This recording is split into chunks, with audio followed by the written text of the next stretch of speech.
Hey everyone and welcome to another Let's Max Warframe, where today we're going to be celebrating 700 days of logging into Warframe and checking out the login reward weapon, the Sigma and Octantis. Another addition to the pool of sword and board weapons, the Sigma and Octantis, is given to you after logging into Warframe for 700 days.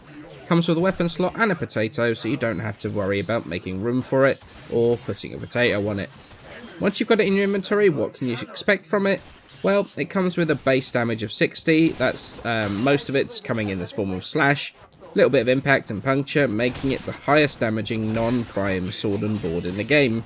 Add into that a pretty damn good 28% critical chance and 220% critical damage multiplier, you are going to be able to make a Blood Rush build work pretty well on here.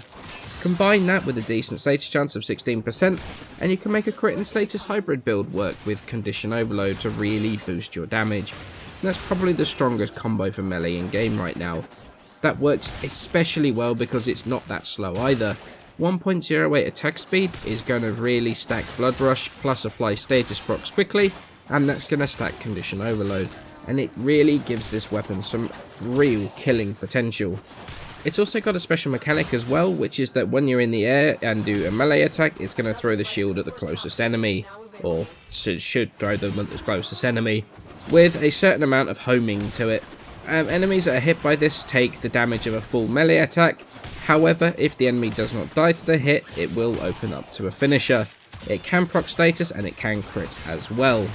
I'm going to talk a bit more about this later because this special mechanic has a lot to do with my opinion on the weapon. The stance is one of those that is going to divide people. However, for me, there was one that just was clearly way better than the other, and that was Final Harbinger. Dropped from a couple of places, such as the Dracar Manix, the Fayark Spectre, and as a mission reward from Rathum, it hits hard and fast. That's one thing that it does do. The wiki doesn't really show...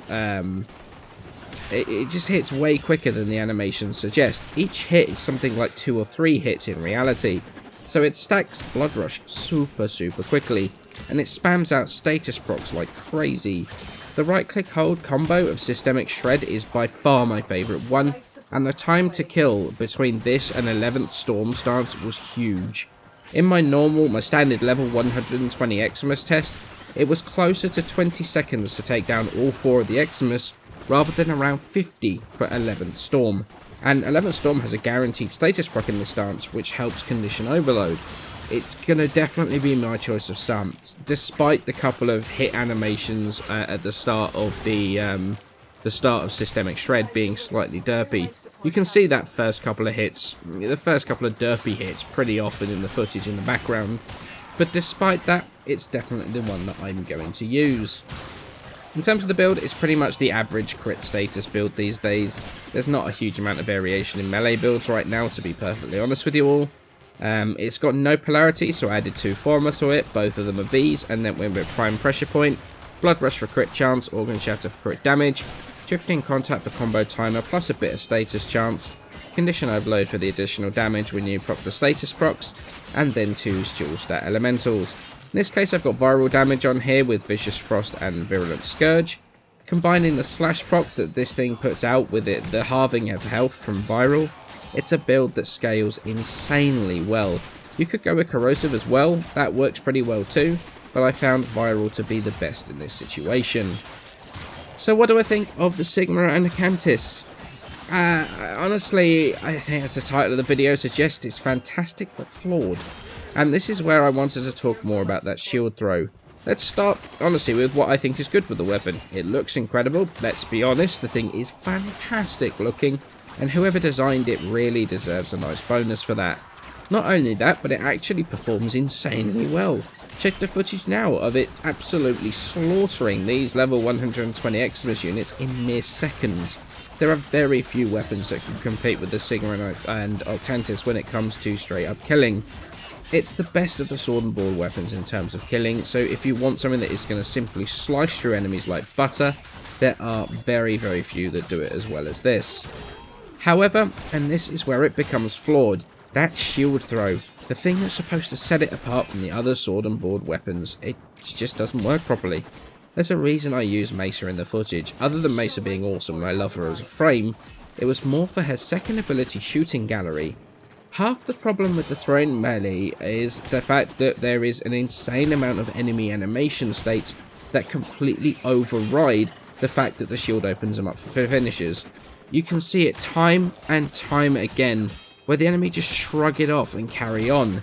Sometimes it works, sometimes it doesn't. Shooting Gallery and the jamming of the enemy weapons is one of the animations that completely override the opening to finishes. There actually are so many that do it, that it just makes it stupidly inconsistent, and then it just ends up being rather frustrating to me, rather than something that I can actually rely on. If it was more consistent, you could use it as a short stun. That finisher allows the weapon, it would even allow the weapon even better scaling than it's already got, but it just doesn't work half of the time.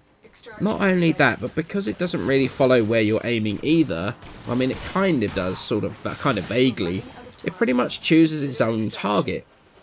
If you're trying to take down a shield drone, don't worry, that lancer behind it is now slightly less health. Trying to deal with an ancient? Well, now you hit something next to him and do no damage because of the healer. It just ends up being incredibly frustrating to try and deal with. Honestly, not something I actually am going to use very much. I use it in the footage, and honestly at really low level, like earth level, it was fun to do, and honestly I actually couldn't stop doing it on stream. But the more and more I used it, the more I just got frustrated with it. I want to love the Sigma and Octantis. It's a fantastic weapon, well deserving of the former, because it does perform incredibly well. But that thrown part drove me balmy, and it really just ended up ruining how I felt about it in the end. If you're planning on using it as a standard melee weapon, then there are very few that kill as well as this. Maybe you won't find that the shield throw, as annoying as I did, and maybe you'll have more luck with it than I did. I'm not going to say it's a bad weapon, it's exactly as I said in the title, fantastic but flawed. So I hope you enjoyed my look at the Sigma and Octantis. Feel free to leave me your thoughts in the comments below if you have the weapon already. Especially if you're if you feel I'm doing something wrong with that shield throw and there's ways to make it more consistent. I'm going to have more build videos coming soon. I'm going to have Barrow Weapon Week starting on the 1st of January as well. So look out for those updated Prisma builds. But for now, many thanks for watching, and I shall see you in the next video.